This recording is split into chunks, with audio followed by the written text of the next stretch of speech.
The envelope arrived on a Tuesday morning, exactly 2 years after Marcus and Emma's wedding at Pearl's Café. Emma found it wedged in their mailbox. No return address, no postage stamp. Just her name written in handwriting that made her blood run cold. David's handwriting. Her husband had been dead for 5 years, but somehow, impossibly, this letter was written in his hand. Marcus found her standing in their kitchen, the unopened envelope trembling in her fingers, tears streaming down her face. Emma? What's wrong? What's wrong? She couldn't speak. She just handed him the envelope.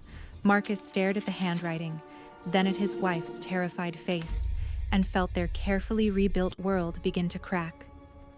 They sat at their kitchen table, the same one where they'd planned the takedown of North Point development, where they'd fallen in love over case files and cold pizza, and Marcus carefully opened the envelope. Inside was a single sheet of paper and a key. The letter read, "Emma, if you're reading this, then I'm already gone, and enough time has passed that what I'm about to tell you is safe to know. I'm sorry for everything I put you through.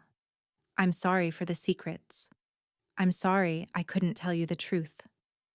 My death wasn't an accident, but it also wasn't murder. Not in the way you think. The brake lines weren't tampered with by North Point.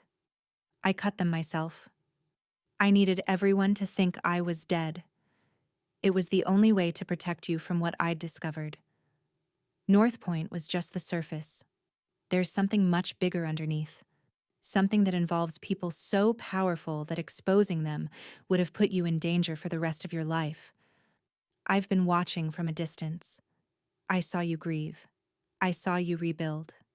I saw you fall in love. And I'm happy for you, Em. You deserve that happiness. But now they know I'm alive. And that means you're in danger again." The key opens a storage unit in Tacoma, Unit 247 at Secure Space on Pacific Avenue.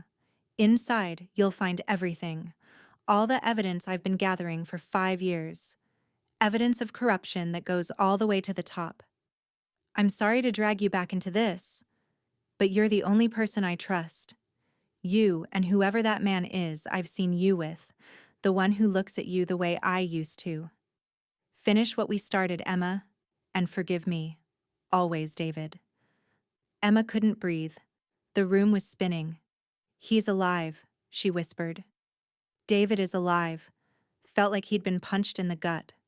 The man whose memory he'd honored. The man whose widow he'd fallen in love with. The man whose name was on the community center they'd built together. Alive. "This doesn't make sense," Marcus said, his analytical mind trying to process. "We saw the autopsy report, the death certificate. We exposed North Point. If he was alive, why wouldn't he come forward?" "Because he says there's something bigger," Emma said, her voice hollow. "Something worse than North Point." She looked up at Marcus, and he saw fear in her eyes. Real, visceral fear. "Marcus, if David is alive, then I'm still married to him." The words hung in the air between them like a bomb. They didn't sleep that night. They sat in their living room, the letter on the coffee table between them, and talked until sunrise. "We have to go to the storage unit," Marcus said. "We need to know what he found." "And then what?" Emma asked. "If David is really alive? If he's been out there for 5 years? Marcus, legally, I'm still his wife. Our marriage..." Her voice broke. "Our marriage isn't valid." Marcus took her hands. "I don't care about a piece of paper, Emma. I care about you, about us, about the life we've built together." "But David..." "David made his choice," Marcus said gently. "He chose to let you believe he was dead. He chose to let you grieve. He chose to stay away while you rebuilt your life. Whatever his reasons, those were his choices." "He says he did it to protect me," Emma said. "Maybe he did," Marcus agreed. "But protection doesn't give him the right to waltz back into your life 5 years later and upend everything." Emma wiped her eyes. We don't even know if he's planning to come back. The letter just says he's alive, that we're in danger. Then we find out what we're dealing with, Marcus said. We go to that storage unit. We see what evidence he has. And then, we decide our next move. Together. Secure Space in Tacoma was a squat, gray building surrounded by chain-link fence. They arrived just after dawn when the facility opened. Unit 247 was in the back corner, away from the main entrance. Marcus's security instincts were screaming. This was a trap setup. Isolated, single point of entry, no witnesses. Wait, he said, putting his arm out to stop Emma. Let me check first.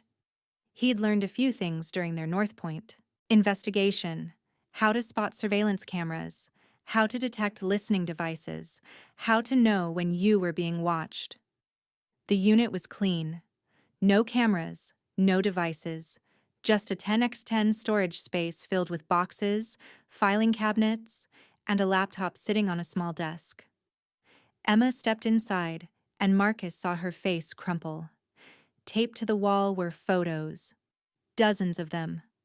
Photos of her over the past 5 years, at Pearl's Café, walking to work, at the community center opening, at her wedding to Marcus.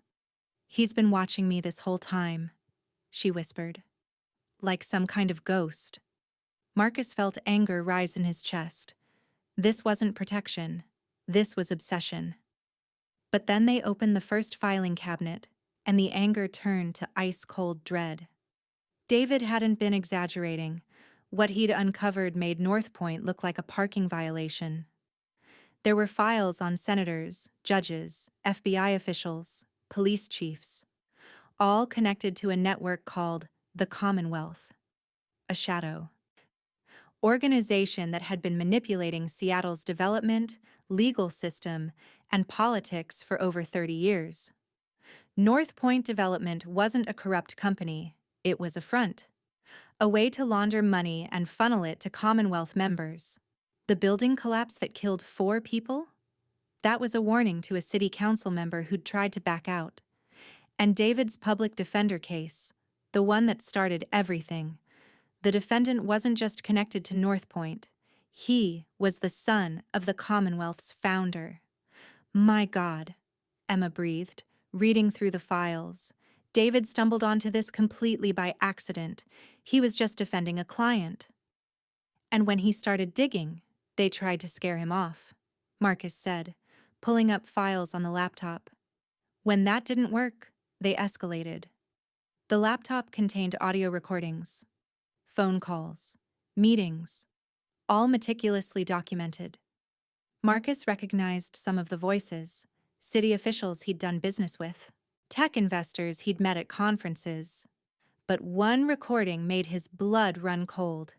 It was dated 3 weeks ago. A phone conversation between 2 men discussing the Chen problem. Chen Technologies' sale freed up a lot of capital, one voice said. And Marcus Chen has been putting that capital into community projects, nonprofit tech, legal aid funding. He's become inconvenient. How inconvenient? The second voice asked. Enough that we need to consider permanent solutions, especially if he keeps digging into old cases with that widow of his.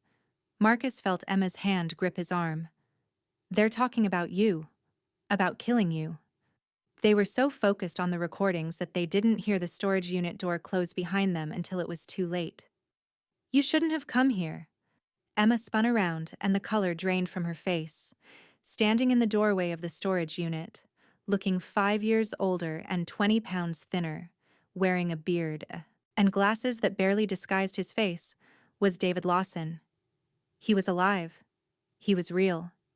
And he was standing 10 feet away from his widow and the man she'd remarried. David, Emma whispered. Hi, Em, David said softly. His eyes moved to Marcus. You must be Marcus Chen. I've been following your work. The community center is beautiful. David Lawson Memorial Center. He laughed bitterly. That's got to be weird, having your name on a building when you're not actually dead. "Why are you here?" Marcus asked, his voice hard. He stepped slightly in front of Emma, protective instinct he couldn't control. David noticed. Something flickered across his face. Pain, maybe. Or regret. Because they're going to kill her. David said flatly. They know I'm alive now. And they know she's the person I'd trust with the evidence. They're going to come for both of you. How do they know you're alive? Emma asked, finding her voice. David pulled out his phone and showed them a news article from 2 days ago. Seattle man believed dead for 5 years, spotted in Portland. Police investigating. Someone had photographed him. Some random person with a smartphone had recognized his face and posted it online. The story had gone viral locally. The Commonwealth has eyes everywhere, David said. The moment that photo hit the internet, they knew.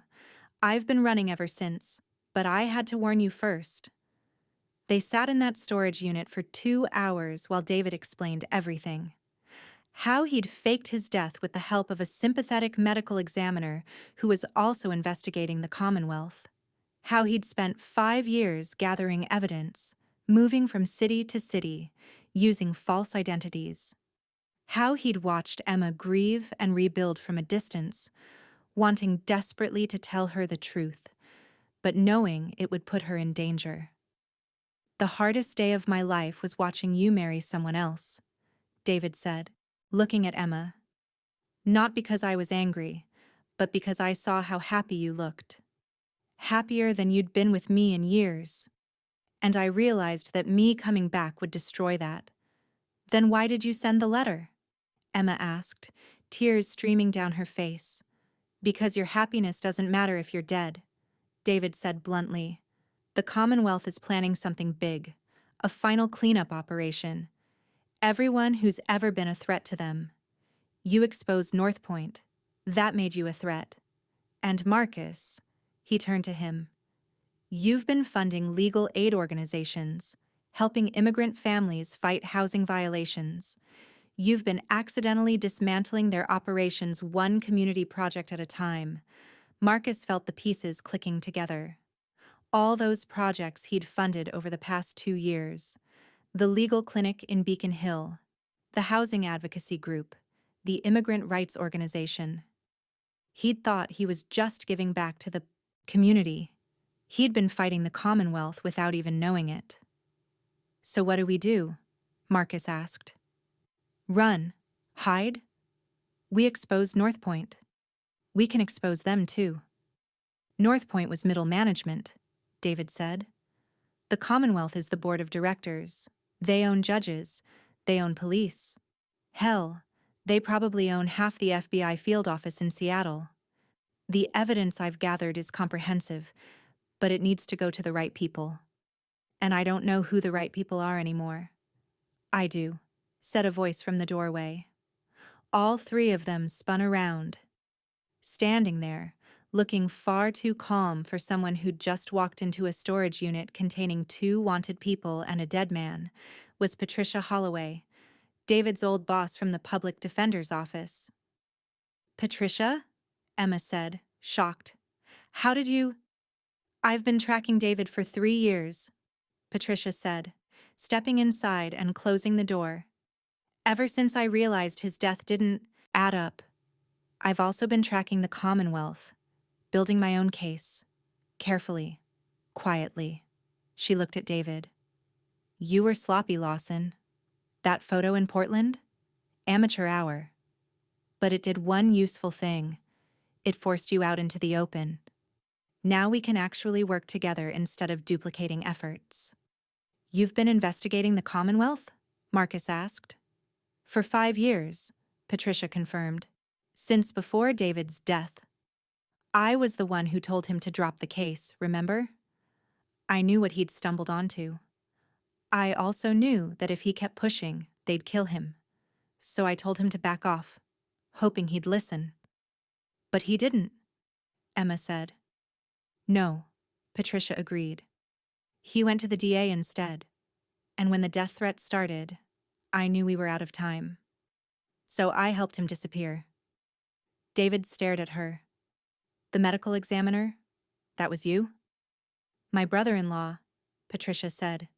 He owed me a favor. But David, you were supposed to. Stay disappeared.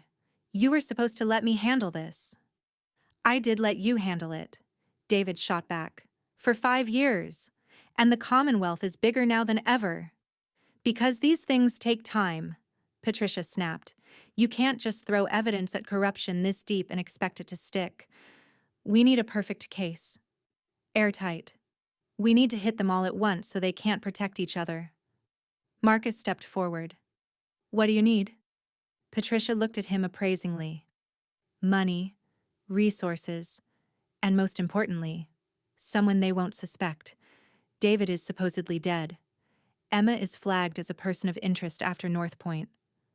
I'm a public defender, already on their radar. But you, she smiled.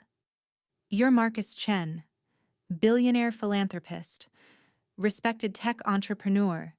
You have access to people and places we don't. You want me to go undercover?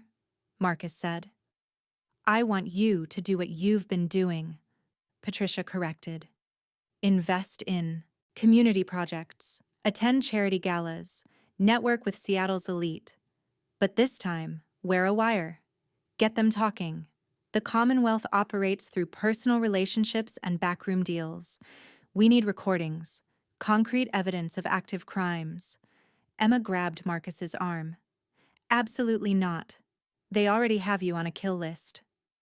Which means I'm already in danger whether I help or not, Marcus pointed out.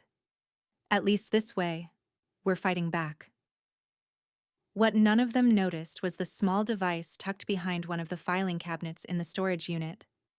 A listening device, planted weeks ago, and 5 miles away, in a high-rise office overlooking Elliott Bay, a man listened to their entire conversation through noise-canceling headphones.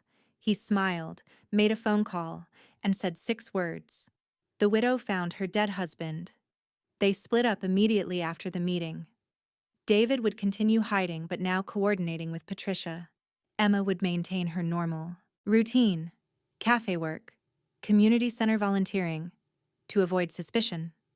Marcus would start accepting invitations to high society events he'd been declining for years, and Patricia would coordinate everything, building the case, piece by piece. But that night, lying in bed next to Emma, Marcus felt her trembling. Talk to me, he said softly. My husband is alive, Emma whispered. My dead husband is alive, and I'm married to someone else, and we're about to go to war with a shadow organization that kills people. How is this my life? Marcus pulled her closer. What do you want to do? About David, I mean. Emma was quiet for a long time. I don't know. 5 years ago, if someone had told me David was alive, I would have dropped everything to be with him. But now, she turned to look at Marcus. Now I have you. Now I have a life I built from the ground up. Now I'm not the person I was when David left. He didn't leave, Marcus pointed out gently. He disappeared to protect you. Which is exactly the problem, Emma said. He made that choice without me. He let me grieve. He let me believe he was dead for 5 years. And even if his reasons were noble, even if he did it out of love, he still chose to let me suffer rather than trust me with the truth. She sat up, wiping her eyes. You've never made decisions for me, Marcus. Even when we were investigating North Point, even when it was dangerous, you always asked. You always treated me like an equal partner. Because you are, Marcus said simply. David treated me like something fragile that needed protecting, Emma continued. And maybe 5 years ago, I was. But I'm not anymore. He doesn't get to come back and make decisions about my life now. Marcus took her hand. So what do? We finish this, Emma said, her voice stronger now. We take down the Commonwealth. We make sure David's sacrifice, and our work, wasn't for nothing. And then, she met Marcus's eyes. Then I tell David that I've moved on. that I love him for who we were, but I love you for who I am now. 3 weeks later, Marcus stood in a ballroom at the Four Seasons, wearing a tuxedo and a wire, surrounded by Seattle's wealthiest and most powerful. The Seattle Business Leadership Gala was the Commonwealth's hunting ground. Patricia had identified at least 15 confirmed members in attendance. This was where deals were made, where corruption was negotiated over champagne and passed off as networking. Emma stood across the room, having been invited as director of the David Lawson Memorial Center. She wore a blue dress that made Marcus's heart stop. Their eyes met across the crowd, and she gave him a small smile. They were hunting predators in their own den. Marcus approached his first target, Richard Thornton, a real estate mogul with ties to 3 different projects Patricia had flagged as Commonwealth operations. Mr. Thornton, Marcus said, extending his hand. Marcus Chen, I've been hoping to talk to you about potential investment opportunities. Thornton's eyes lit up. He'd been trying to get a meeting with Marcus for months, and just like that, Marcus Chen, the lonely CEO who'd once stared out cafe windows wondering if his life had meaning, became a spy. Over the next 2 hours, Marcus worked the room.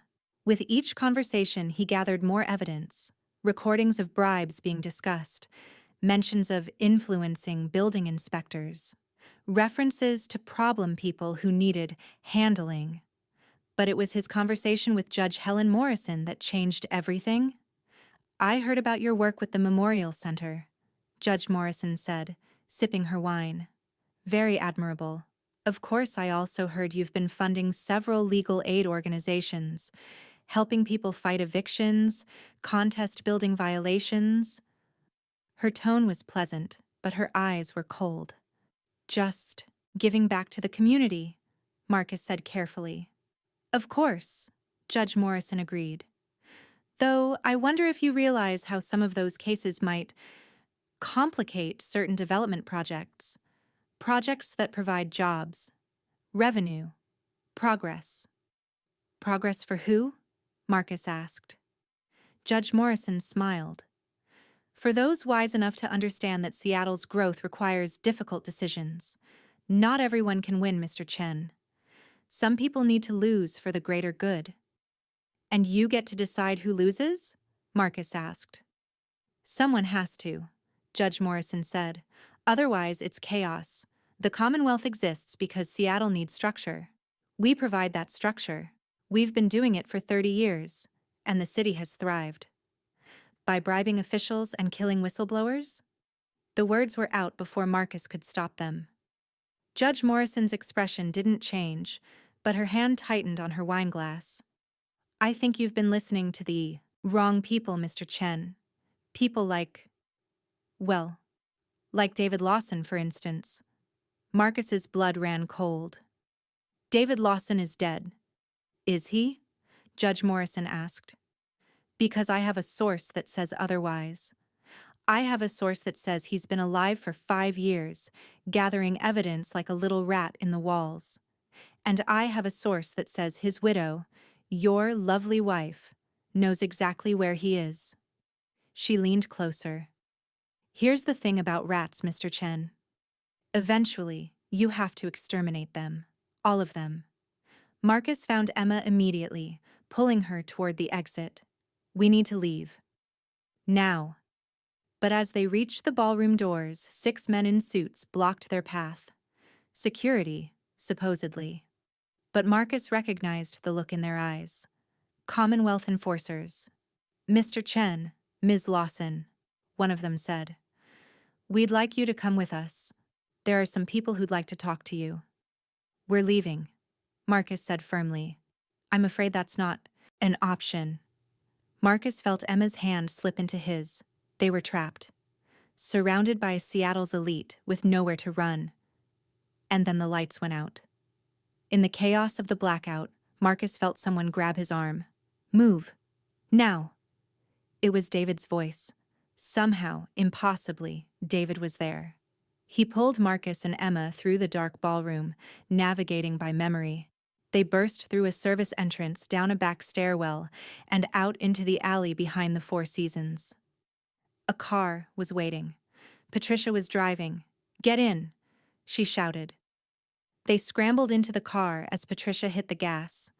Behind them, the Commonwealth enforcers poured out of the building. "What the hell just happened?" Marcus demanded.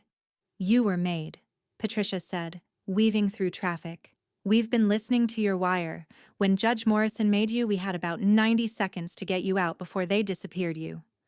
"How did you cut the power?" Emma asked. David turned from the front seat, grinning despite the situation. "I've had 5 years to learn some useful skills. Hacking into a hotel's electrical system is amateur hour." "Where are we going?" Marcus asked. "Somewhere safe," Patricia said.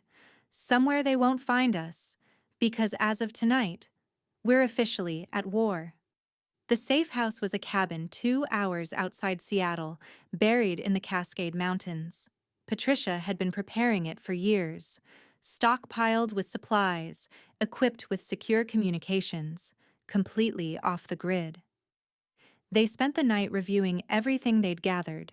Marcus's recordings from the gala, combined with David's 5 years of evidence and Patricia's legal expertise, was damning. But it wasn't enough. "We need more," Patricia said, frustrated.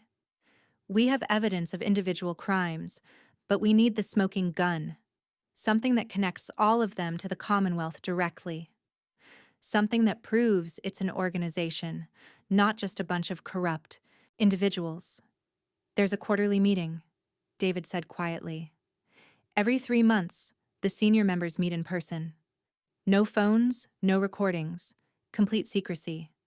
But I know where it happens. An estate in Medina, owned by a shell company." "When's the next meeting?" Marcus asked. 3 days from now." They all looked at each other, understanding what that meant. They had 3 days to plan an infiltration of the Commonwealth's inner sanctum. 3 days to get the evidence they needed. 3 days before this entire conspiracy either came crashing down or buried them all. That night, Emma found David standing on the cabin's porch, staring out at the dark forest. "Hey," she said softly. "Hey," David replied. He didn't turn around. "I'm sorry, Em, for all of this, for coming back into your life like this."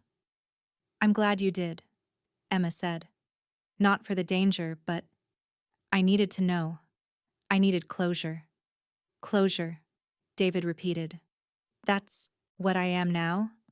"David," Emma stepped beside him. "You were my world once. You were everything. And when you died, when I thought you died, it destroyed me. It took me 2 years to even feel human again." "I know," David said quietly. "I watched you. I saw what it did to you." "Then you know that the person I was when you left isn't who I am anymore," Emma said. "I rebuilt myself from the ground up. And Marcus was part of that rebuilding. He didn't try to fix me or save me. He just stood beside me while I figured out how to be whole again." David finally turned to look at her. "You love him." "I do," Emma said. "I love him the way I loved you once, but differently. Stronger maybe because it was built on who I really am, not who I was trying to be." "I understand," David said, and the heartbreak in his voice was real. "I gave up my life to protect you. And in doing that, I gave up any right to be part of your life." Emma took his hand. "You'll always be part of my life, David. You're the father of who I became, but Marcus is my future, and I need you to be okay with that." David squeezed her hand once, then let go. "I'm okay with it, or I will be, eventually." He smiled sadly. "Besides, I'm legally dead. Kind of hard to contest a marriage when you don't technically exist." The plan was insane. Patricia said so at least 15 times while they planned it. The Commonwealth's quarterly meeting would take place in 3 days at the Medina estate. Security would be tight. A private security firm, no outside vendors, guest list verified weeks in advance. But Marcus had one advantage. He'd been invited. 2 months ago, before everything exploded, Richard Thornton had extended him an invitation to an exclusive gathering of Seattle's business leaders. Marcus had declined at the time, but the invitation had come with a standing offer. "Join us whenever you're ready. They want to recruit." "Me," Marcus said, reading the old invitation. "They think I'm someone they can bring into the Commonwealth." "Which means they'll let you in the door," Patricia said. "But how do we record the meeting? They'll sweep for devices." David leaned forward. "We don't record it, we live stream it." He explained his plan. Marcus would wear a contact lens with a micro camera. New technology, almost undetectable. The feed would stream to a secure server that Patricia controlled. The moment they had enough evidence, Patricia would send it simultaneously to 50 different agencies: FBI, DOJ, SEC, even international organizations. The Commonwealth's power comes from their ability to suppress individual leaks, David explained. But they can't suppress 50 leaks at once. By the time they realize what's happening, the evidence will be everywhere. "This could work," Patricia said slowly. "But Marcus, you understand the risk? If they discover what you're doing, they won't just kill you. They'll make you disappear like you never existed." Marcus looked at Emma. She was terrified. He could see it in her eyes. But she nodded. "Do it," she said. "End this. For David. For everyone they've hurt. For us." 3 days later, Marcus Chen walked up the steps of a $50 million estate in Medina, Washington, wearing a tuxedo and a contact lens that was broadcasting everything he saw. Security checked him twice: metal detector, pat-down, phone confiscation. But they didn't check his eyes. The estate was filled with Seattle's elite: senators, CEOs, judges, police chiefs, even a couple of FBI officials, all gathered in one room. At the head of the table sat a man Marcus recognized from photos in David's files: William Ashford, founder of the Commonwealth. 83 years old, sharp as a razor, responsible for 30 years of corruption. "Mr. Chen," Ashford said, his voice warm, "we're so pleased you decided to join us. Please, sit." Marcus sat, acutely aware of the camera in his contact lens recording everything. "I imagine you have questions," Ashford continued, "about who we are, what we do, why we do it." "I have some ideas," Marcus said carefully. Ashford smiled. "I'm sure you do. Especially after your conversation with Judge Morrison at the gala. Let me be direct, Mr. Chen. You've stumbled into something much larger than you understand. The Commonwealth isn't corruption. It's governance. Real governance, not the circus that passes for democracy." "You're saying you run Seattle," Marcus said. "We run much more than Seattle," Ashford corrected. "Portland, Vancouver, San Francisco. Any city where rapid growth meets inadequate infrastructure. We provide the invisible hand that guides development, that makes hard choices, that ensures progress isn't derailed by bureaucracy and sentiment." "By bribing officials and killing whistleblowers," Marcus said. The room went quiet. Ashford's smile didn't falter. "By doing what's necessary. You're a businessman, Mr. Chen. You understand that success requires difficult decisions, that sometimes good people must be sacrificed for the greater good." "Like David Lawson?" Marcus asked. Yes," Ashford said. "The persistent Mr. Lawson, who, I'm told, isn't actually dead. In fact, I'm told he's been very busy for the past 5 years, along with his widow. And you." Marcus felt sweat trickle down his back. "Here's what's going to happen," Ashford continued, his voice still pleasant. "You're going to tell us where David Lawson is. You're going to turn over any evidence you've gathered. And then you're going to join the Commonwealth officially. Because, Mr. Chen, you're either with us or you're a problem. And we solve problems." "And if I refuse?" Marcus asked. Ashford gestured to a guard who opened a laptop. On the screen was a live feed. Emma and David, bound and gagged in what looked like a warehouse. Marcus's heart stopped. Your wife and her supposedly dead husband, Ashford said. We picked them up an hour ago. Patricia Holloway is with them, by the way. Very clever woman. Not clever enough. Marcus felt the world tilt. They'd been betrayed. Somehow, the Commonwealth had known everything. So here's your choice, Ashford said. Join us, and they live. Refuse, and I make a phone call, and all three of them disappear. You have 60 seconds to decide. Marcus looked at the laptop screen. At Emma, terrified but trying to be brave. At David, rage and helplessness in his eyes. At Patricia, who looked almost calm. And then he noticed something. Patricia's hands, tied behind her back, were making gestures. Sign language. 3 fingers, then 2, then 1. A countdown. 30 seconds, Mr. Chen, Ashford said. Marcus made his decision. I have a counteroffer, he said, standing up. You let them go, right now, or the entire world sees this conversation. Ashford laughed. We swept you for devices, Mr. Chen.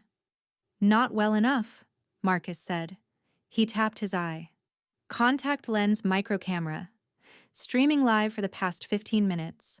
Every word you've said. Every face in this room. All going to a secure server that... He checked his watch.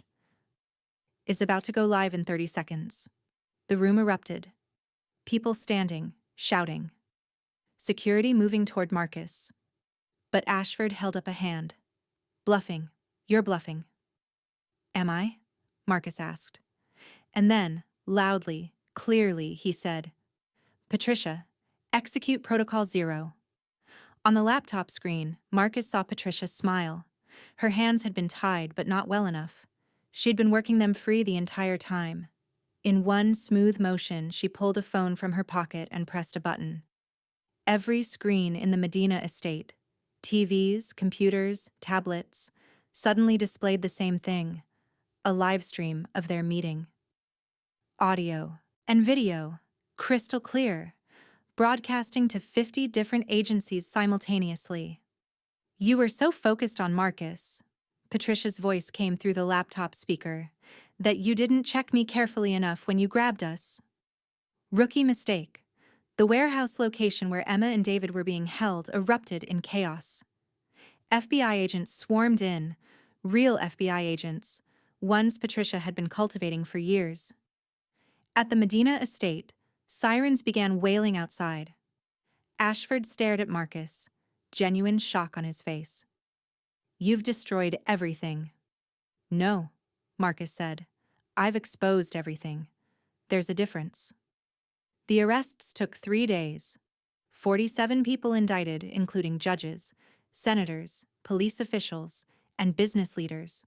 The Commonwealth, exposed after 30 years, collapsed like a house of cards. Marcus, Emma, David, and Patricia became overnight celebrities, whistleblowers who'd taken down Seattle's most powerful corruption network. But Emma and Marcus were exhausted. They'd been through interrogations, depositions, media interviews. Their faces were everywhere. All they wanted was to go home. 6 months after the Commonwealth fell, Emma and David sat in a lawyer's office signing papers. David Lawson was officially declared alive, which meant Emma's marriage to Marcus was officially invalid. They'd need to remarry once David's legal status was resolved. I'm sorry, David said as they signed, for everything you're having to go through because of me. Don't be, Emma said. You did the right thing. Even if it was messy and complicated and turned my life upside down, you did the right thing. David signed the final paper, divorce papers, dissolving his marriage to Emma Lawson officially. I want you to be happy, he said. You and Marcus. You deserve it.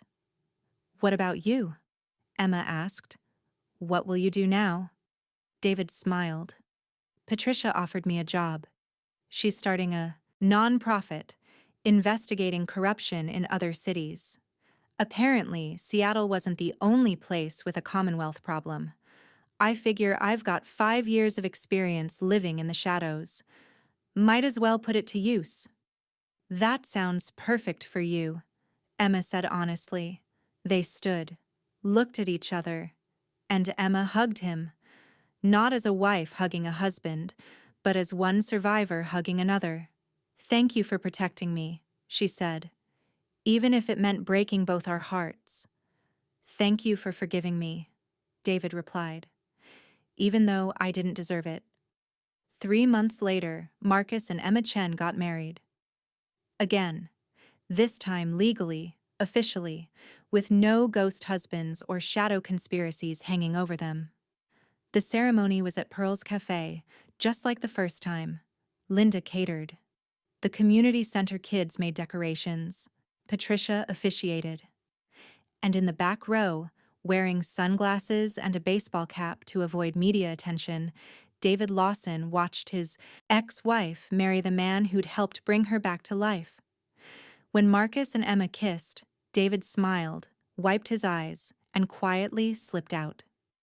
He had a flight to catch. Portland was calling. Apparently, there were whispers of something called the Alliance, another corruption network, just as deep as the Commonwealth. Some men were meant to build normal lives. David Lawson, it turned out, was meant to tear down corrupt ones. And he was okay with that.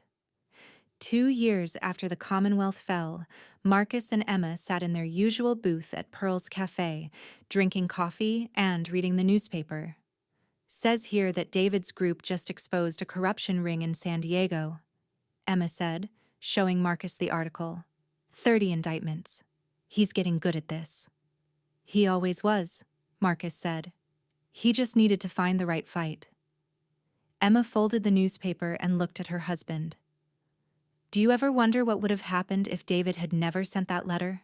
If we'd just kept living our lives, never knowing he was alive? Sometimes, Marcus admitted. But then I remember. We took down the Commonwealth. We made Seattle a better place. We honored the best parts of David's sacrifice. I think it happened the way it was supposed to. Even the messy parts? Emma asked. Especially the messy parts, Marcus said. That's what makes it real. Linda brought them fresh coffee and apple pie without being asked. The rain started outside, drops sliding down the cafe window like they had that first night, 3 years ago, when a lonely CEO met a grieving widow. But they weren't lonely or grieving anymore. They were survivors. They were fighters. They were partners. And most importantly, they were home. Sometimes justice doesn't come easy. Sometimes love is complicated. Sometimes the right thing requires sacrifice, courage, and facing ghosts from the past, both literal and metaphorical. Marcus and Emma's story didn't end with a fairy tale wedding. It ended with hard choices, painful truths, and the understanding that real love means fighting for what's right, even when it costs everything. If this story moved you, please like, share, and subscribe. And remember, the most powerful force in the world isn't money or power or influence. It's people who refuse to stay silent when they see injustice.